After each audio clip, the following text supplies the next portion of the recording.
First நம்ம வீட்டுக்கு வந்து எனக்கு ஃபீவருக்காக பார்த்தது. அதுக்கப்புறம் ரேகா கண் ஆப்ரேஷனுக்காக ஹாஸ்பிட்டலில் பார்த்தது.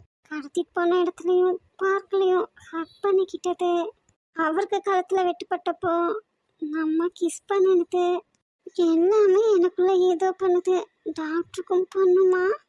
என்ன இவ இன்னும் தூங்காம என்ன யோசிச்சுட்டு இருக்கா? வர வர பாரு பண்றது எதுவும் சரியில்லையே.